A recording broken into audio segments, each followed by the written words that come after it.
Misterio de fe. Católico. Esto es lo que creemos.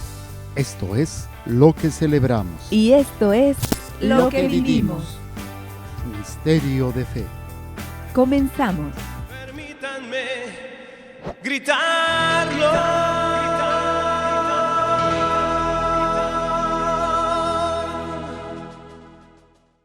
¿Qué tal, amigos? ¿Cómo están? Sean bienvenidos a su programa Misterio de Fe.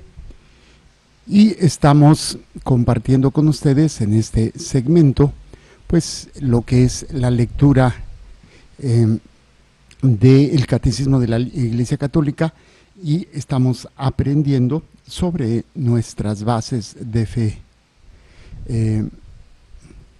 Y ahí es donde vamos nosotros a ir leyendo, o vamos analizando, leyendo, comentando cada uno de los números del Catecismo de la Iglesia Católica. Ya estamos viendo, o ya hemos visto todo, estamos en el sección primera, que es la primera parte, que es la profesión de fe, y vimos la sección primera, que es Creo, creemos, en donde vimos 3 capítulos. El capítulo 1, el hombre es capaz de Dios. Capítulo 2, Dios al encuentro del hombre. Y capítulo 3, la respuesta del hombre a Dios. Estamos en la segunda sección de esta primera parte. Y tenemos lo que es los símbolos de la fe, el credo. Vimos el capítulo primero, creo en Dios Padre. Hemos visto el artículo 1. Creo en Dios Padre Todopoderoso, Creador del cielo y la tierra. Estamos en el párrafo 1, vimos, creo en Dios, creo en un solo Dios. Dios revela su nombre, Dios el que es verdad y amor, y consecuencias de la fe en el Dios único. Párrafo 2, el Padre. Y estábamos viendo en el nombre del Padre y del Hijo y del Espíritu Santo, número 1 romano, número 2 romano, la revelación de Dios como Trinidad.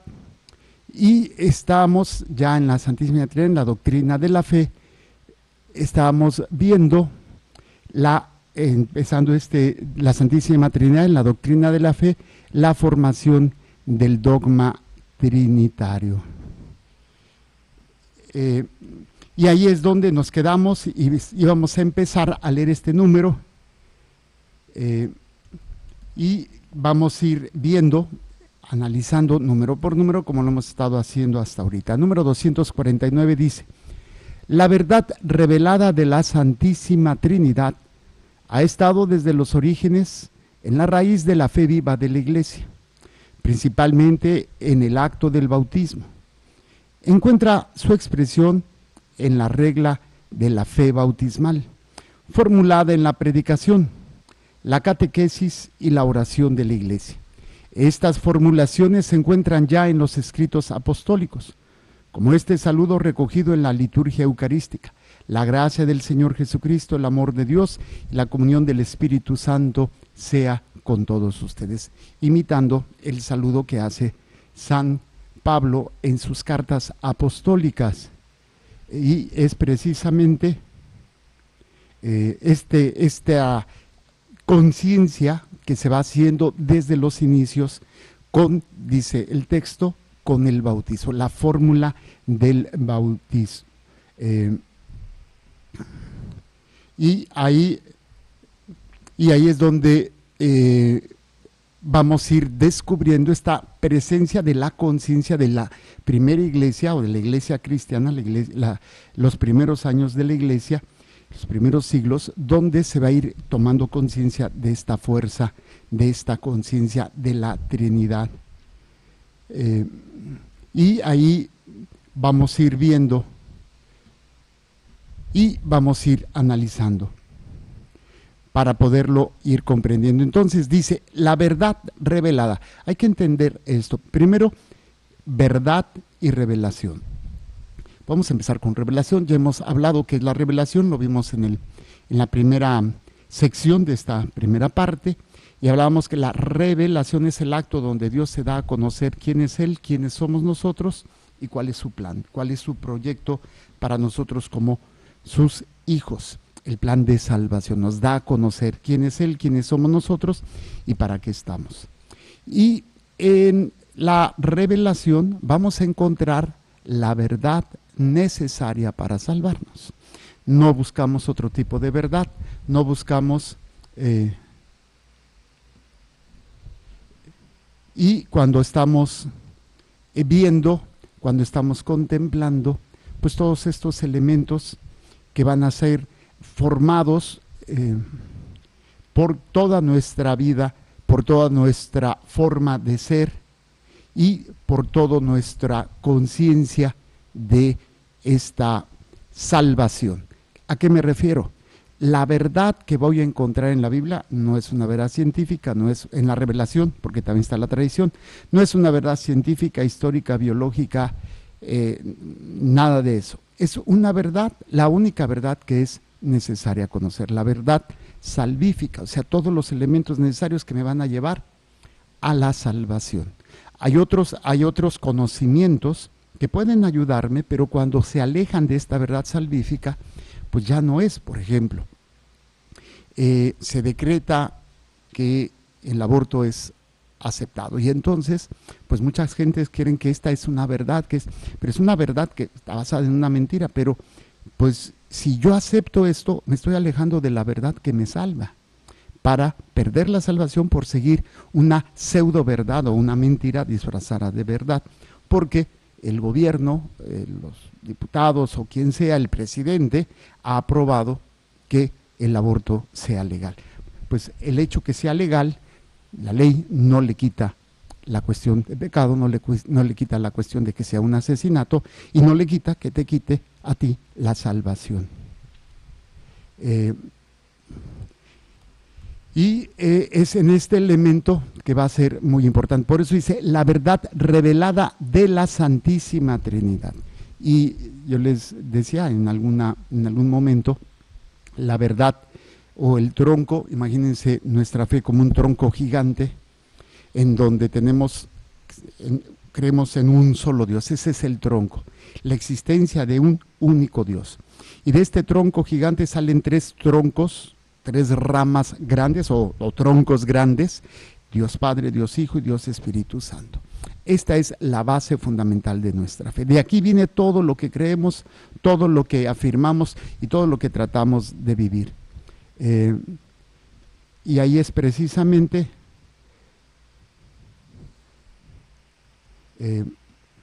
y ahí es donde vamos a ir viendo todos estos aspectos de la construcción de nuestra fe. Y ahí es donde vamos a ir viendo,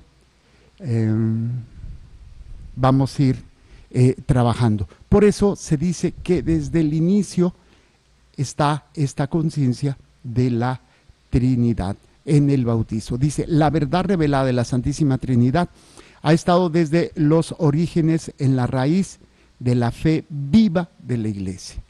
Y lo encontramos, algo más concreto, algo más firme, es en la fórmula bautismal. Hay unas sectas cristianas, que algunos ni siquiera son cristianas, que el bautizo lo hacen en el nombre de Jesucristo. Y la Iglesia no reconoce este bautismo como verdadero, porque la fórmula es en el nombre del Padre y del Hijo y del Espíritu Santo. La fórmula bautismal desde los inicios de la Iglesia era trinitaria. Y cuando no se daba, pues no era aceptado ese bautizo. Y luego dice, también encuentra su expresión en la regla de la fe bautismal, formulada en la predicación. O sea, ¿de dónde viene esta fórmula? De lo que se enseñaron los apóstoles, de la enseñanza, o sea, predicación, catequesis y oración de la Iglesia. Los tres elementos que van a ir dando esta estructura de conocimiento de lo que creemos: predicación, catequesis y oración de la Iglesia primitiva, y que a lo largo de los siglos hemos heredado nosotros. Entonces, la predicación, la enseñanza y la oración de la Iglesia. Estas formulaciones trinitarias se encuentran ya en los escritos apostólicos, o sea, desde los mismos apóstoles, como este saludo recogido en la liturgia eucarística, que es este saludo que ustedes a lo mejor han puesto atención. Y ahí es precisamente, vamos a ir viendo. Vamos a ir viendo este elemento, que es la gracia de nuestro Señor Jesucristo, el amor del Padre y la comunión del Espíritu Santo. esté con todos ustedes. Y ustedes contestan, y con tu espíritu. Es un saludo trinitario. La gracia de nuestro Señor Jesucristo, el amor del Padre y la comunión del Espíritu Santo esté con todos ustedes. Muy bien. Y San Pablo, va a tener esta característica muy interesante de saludar a las iglesias, a los fieles a los cuales él le escribía. Si nos vamos a la segunda carta de Pablo a los Corintios, capítulo 13, versículo 13, dice lo siguiente, al finalizar la carta a los Corintios: la gracia del Señor Jesucristo, el amor de Dios y la comunión del Espíritu Santo sea con todos ustedes. Ese es un saludo trinitario. La conciencia de la Trinidad se está formando a través de estos elementos, esta presencia o esta conciencia de un Dios trinitario, y se va dando fuerza o se le va dando descubrimiento al dogma trinitario. Otro es en 1 Corintios capítulo 12, versos del 4 al 6. 1 Corintios 4 al 6, 12, 4 al 6. Dice: hay diversidad de carismas, pero un mismo Espíritu; diversidad de misterios, pero un mismo Señor; diversidad de actualizaciones, pero un mismo Dios que obra en todos. O sea, un Espíritu, un Señor que es Jesucristo y un Dios que es Padre. Trinitario. También lo tenemos en Efesios 4, 4 al 6. La carta a los Efesios, capítulo 4, versículo 4 al 6. Dice así: un solo cuerpo y un solo espíritu. Ahí está el primero, el espíritu. Como una es la esperanza a la que habéis sido llamados. Un solo Señor, ahí está Jesucristo. Una sola fe, un solo bautismo. Un solo Dios y Padre de todos, que está sobre todos, actúa por todos y está en todos. Entonces, vean cómo de aquí se va formando, se va estructurando a través de la predicación, a través de la enseñanza y de la oración de la iglesia, pues se va repitiendo, se va transmitiendo esta revelación, esta verdad fundamental de que Dios es un Dios trinitario, un solo Dios verdadero en tres personas distintas. Se van dejando como las huellas, se van dejando como los indicios o los signos. Entonces la iglesia retoma todo esto y entonces es cuando se da pues este conocimiento, entendimiento de la revelación, porque al final de cuentas no es algo que la iglesia haya inventado o haya dadole fórmula, simplemente es la revelación, o sea, lo que Dios nos va a ir revelando, nos va a ir dando a conocer, y la iglesia lo toma y lo declara dogma, lo declara como verdad revelada, necesaria para salvarse, necesaria para salvarse. Esto es lo que nos dice el número 249. Y ahí es donde vamos a ir viendo. Luego tenemos el número 250. 250, ¿qué dice? Durante los primeros siglos, la iglesia formula más explícitamente su fe trinitaria, tanto para profundizar su propia inteligencia de la fe, como para defenderla contra los errores que la deformaban. Esta fue la obra de los concilios antiguos, ayudados por el trabajo teológico de los padres de la iglesia y sostenidos por el sentido de la fe del pueblo cristiano. ¿Qué significa todo esto? O sea, esto que se da en la revelación, se van a ir estructurando toda esta revelación por medio de fórmulas, ¿sí? Que es lo que dice, la iglesia formula explícitamente, o sea, dando a conocer, explicando, que sea claro, explícitamente su fe trinitaria, con un doble objetivo. Primero, para profundizar, para poder en la inteligencia de la fe, en el entendimiento de lo que creemos. Recuerden que la fe al final de cuentas es la obediencia a Dios y la humildad de aceptar su voluntad, para poder hacer y poder profundizarla y arraigarme, porque estos se van a convertir en nuestras convicciones, ya lo hemos visto también en otro momento. Es precisamente lo que creo me define, y lo que creo me permite enfrentar lo que vivo. Si yo no tengo valores, si yo no tengo principios, pues voy a ser como la veleta, me muevo para el viento, como a dónde va Vicente, a dónde va toda la gente. Pero si tengo convicciones, y las convicciones se definen por lo que uno cree, por lo que uno defiende, por lo que uno trata de vivir, esas son las convicciones. Y ahí es donde nos damos cuenta y vamos entendiendo que estas convicciones precisamente son las que nos van a dar esta fuerza. Por eso, con la fórmula es una manera de poder entender con mayor claridad la revelación. La Iglesia ha querido ser una pedagoga, una madre que le va enseñando al niño cómo alimentarse, cómo entender, cómo hacer las cosas. Y la mamá, para explicarle al niño, pues no le va a hablar de cosas complicadas, sino simplemente de acuerdo a su edad, de acuerdo a su capacidad, le va a ir explicando las cosas. Las fórmulas de fe tienen esta intención, que nosotros como niños podamos ir entendiendo de la manera que sea posible el misterio de nuestra fe, el misterio de todo lo que somos y de para qué estamos y para dónde vamos. Dice, durante los primeros siglos, la Iglesia formula más explícitamente su fe trinitaria, tanto, decíamos, para profundizar su propia inteligencia de la fe, y esto, repito, va a dar paso a lo siguiente. Si yo entiendo, si yo asimilo, si yo, claro, entender es de una manera muy limitada, pero se entiende en la medida de lo posible, y con esto voy a enfrentar, porque dice el catecismo, para defenderla contra los errores que la deformaban. Y se sigue dando, ¿no? Pero los primeros siglos de la Iglesia había pues estas reflexiones teológicas en donde algún teólogo, algún personaje hace sus reflexiones de acuerdo a lo que él entendía de la revelación, de acuerdo a lo que él iba entendiendo de la Biblia o de las enseñanzas. Y entonces hacían sus reflexiones y algunas fortalecían el entendimiento, la comprensión de la revelación, pero otras veces vamos viendo y que pues se salen, por ejemplo, esta que me gusta explicar o ejemplificar. Un personaje va a decir que el Dios del Antiguo Testamento es un Dios completamente diferente al del Nuevo Testamento. Entonces está hablando de dos dioses. El Dios del Antiguo, que es castigador, que es duro, que es destructivo, y el Dios del Nuevo Testamento, que es amoroso, que es Padre. Y lo proponía como una verdad, como parte de la revelación, y entonces se dice, no, esto no es verdad, esto está mal, porque es el mismo Dios, el del Antiguo, es un único Dios verdadero.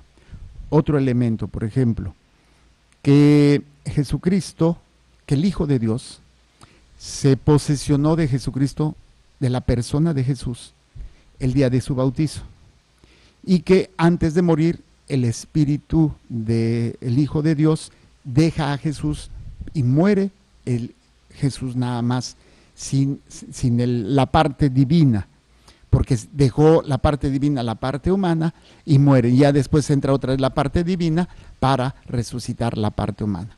Es una manera como hacían sus reflexiones. Obviamente nosotros sabemos que esto no es verdad, porque era verdaderamente Dios y verdaderamente hombre. Y muere como hombre, claro, no muere nunca como Dios, pero muere como hombre y resucita. Estas reflexiones teológicas las hacían diferentes personajes, Marción, hablamos del donatismo, el marcionismo y una serie de herejías que se planteaban. Al principio pues se escuchaban y después la Iglesia en los concilios decía, se declara solemnemente anatema todo aquel que diga o todo aquel que no acepte, y se reafirmaba la revelación, se reafirmaba el principio de fe revelado. Por eso, cuando yo tengo mi convicción, lo voy a defender. Primero voy a defender mi fe, lo que creo, y segundo, esto se va a aplicar en mi vida diaria. Entonces, saber lo que creo, me permite profundizarlo, meditarlo y hacerlo mío. Y cuando es atacada mi fe, ya sea a nivel de mis principios de fe dogmáticos de la existencia. No, Dios no existe. Hace unos días estábamos en el comedor, Parraito nos estaba compartiendo de un muchacho de 12 años que ya va a entrar a la universidad, un niño genio. Y Madre Rosita decía de un niño que también está estudiando física cuántica o no sé, pero es un niño creo 8 o 9 años que ya también está haciendo un doctorado porque él quiere demostrar la existencia de Dios.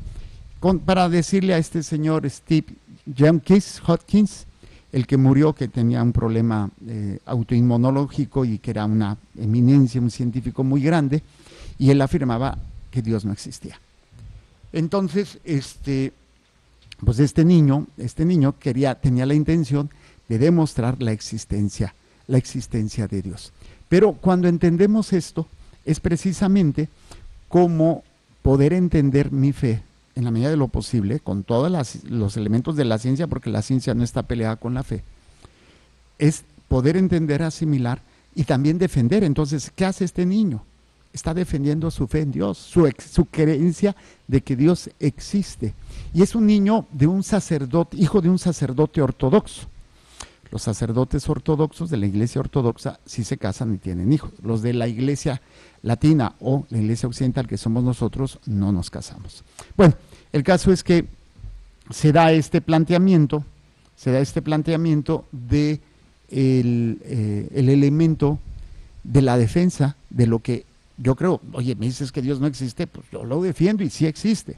Claro, no se trata de ponernos a pelear, ¿sí? De ponernos a hacer, pues voy a agarrar mi Biblia, me voy a pelear con el otro y a ver quién da biblazos más grandes.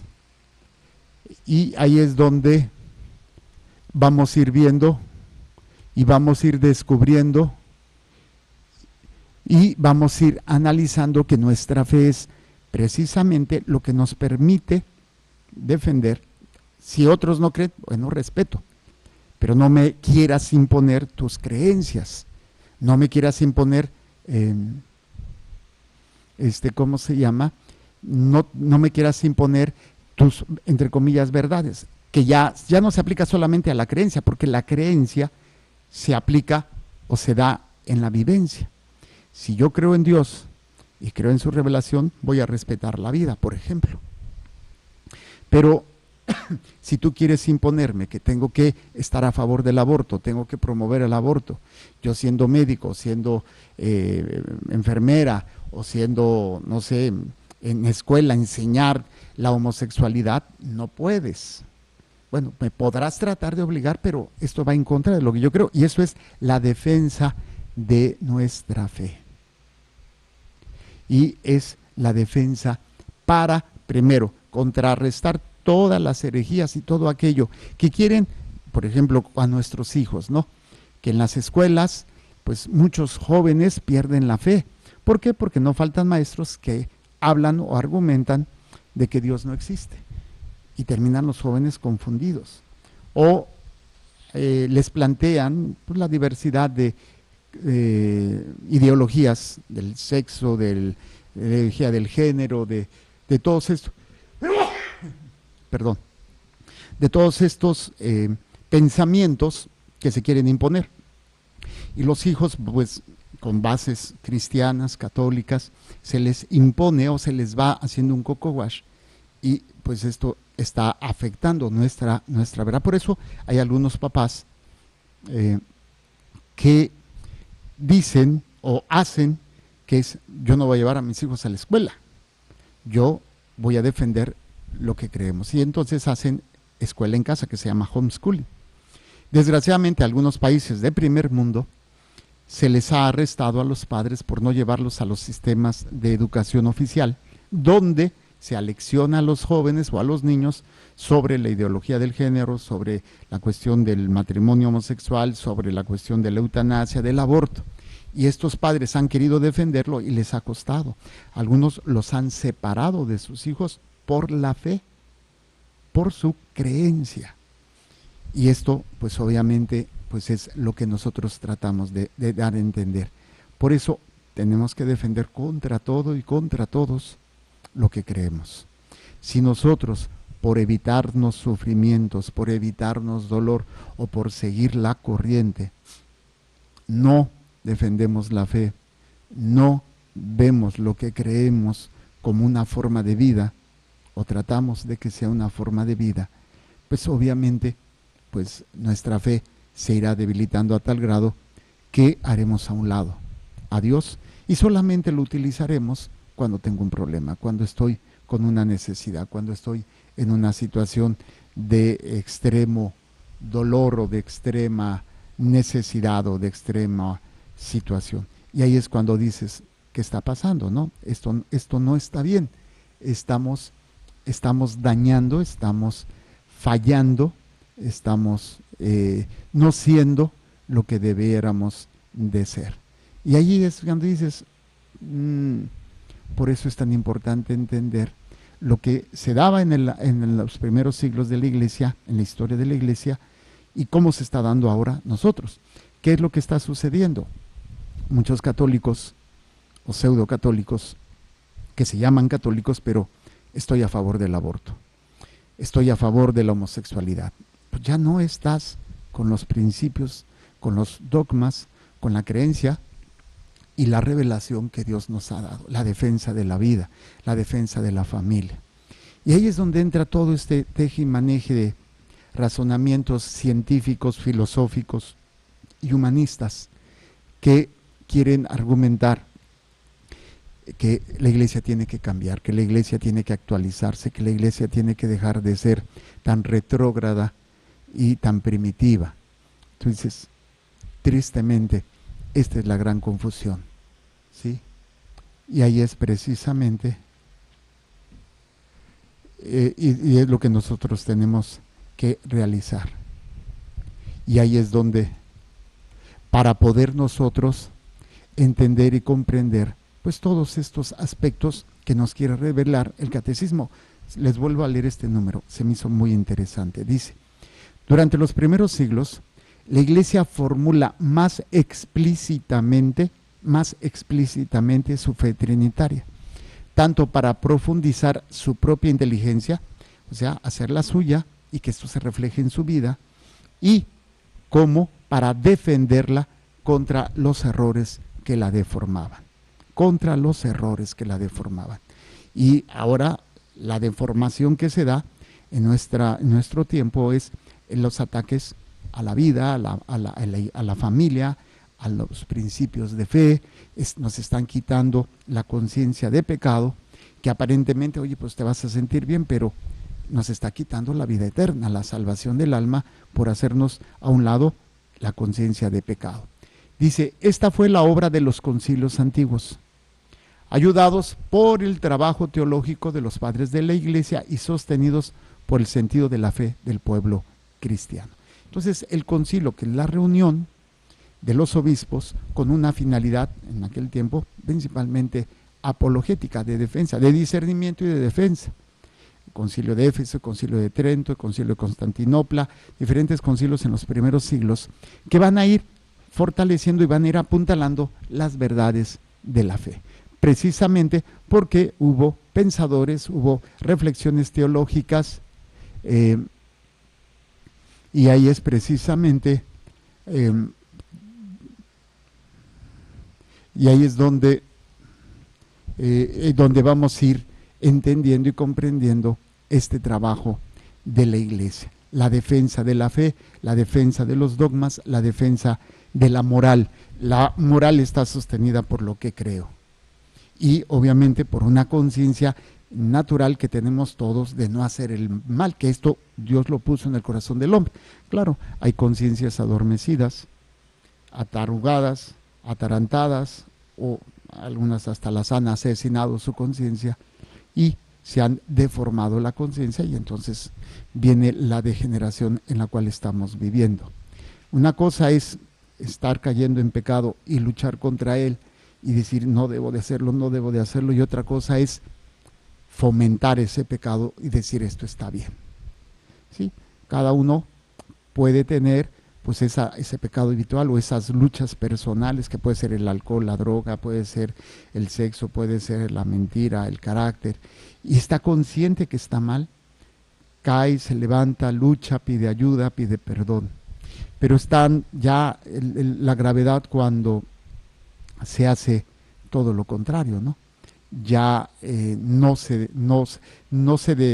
tiene esa conciencia, se defiende el pecado y se quiere aprobar como algo saludable, como algo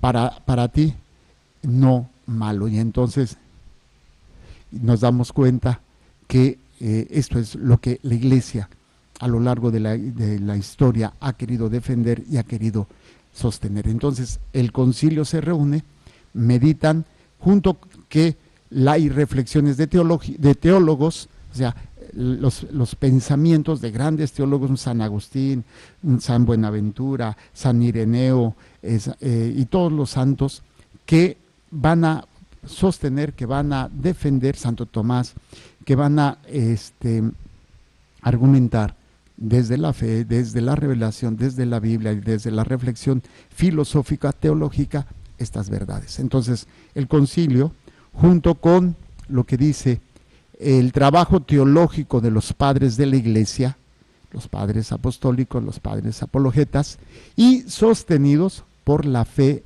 por el sentido de la fe del pueblo cristiano. Todo esto pues se va a ir dando, por ejemplo, el aspecto del dogma mariano, de la asunción, esto o de la maternidad o de la Inmaculada Concepción y todos estos elementos dogmáticos de María. El mismo pueblo de Dios desde el principio se le fue dando un entendimiento, una conciencia del lugar importante de María en la salvación. Y obviamente por eso también el sentir del pueblo cristiano, el sentir del pueblo que camina en la fe, va a sostener y va a ayudar y va a estructurar junto con la fe de la Iglesia, que es también la Iglesia con la revelación con el concilio y con el sentir de los padres de la Iglesia, esta estructura de los dogmas. Obviamente estamos hablando aquí del dogma trinitario. Yo ya me metí en otros elementos dogmáticos, pero que entendemos y comprendemos. Ojalá que esto nos ayude a cada uno de nosotros a ir comprendiendo esta importancia y este proceso de formación de los dogmas, y estamos hablando especialmente ahorita del dogma trinitario. 250. Vamos al 251, nada más lo leo y lo analizaremos el siguiente programa. 251. Para la formulación del dogma de la Trinidad, la Iglesia debió crear una terminología propia con ayuda de nociones de origen filosófico, substancia, persona o hipóstasis, relación, etc. Al hacer esto, no sometía la fe a una sabiduría humana, sino que daba un sentido nuevo, sorprendente, a estos términos destinados también a significar en adelante un misterio inefable, infinitamente más allá de todo lo que podemos concebir según la medida humana. Pablo VI, en el credo del pueblo de Dios. Este sería el siguiente número, si Dios nos presta vida, que estaremos meditando el próximo programa. Que el Señor les bendiga y les proteja, haga resplandecer su rostro sobre ustedes y les conceda su favor. Que el Señor les mire con benevolencia y les conceda la paz. Amén. Jesús, que tu sangre pura y sana circule en estos cuerpos enfermos y que tu cuerpo puro y sano transforme estos cuerpos débiles y que una vida sana y vigorosa palpite dentro de ellos. Amén. Y la bendición de Dios Todopoderoso, Padre, Hijo y Espíritu Santo, descienda sobre ustedes y permanezca para siempre. Amén. Muchísimas gracias. Continúen con nuestra programación y recuerden este mensaje. Dios es amor y te ama. Creer, celebrar y vivir tu fe es el reto de hoy. Misterio de fe.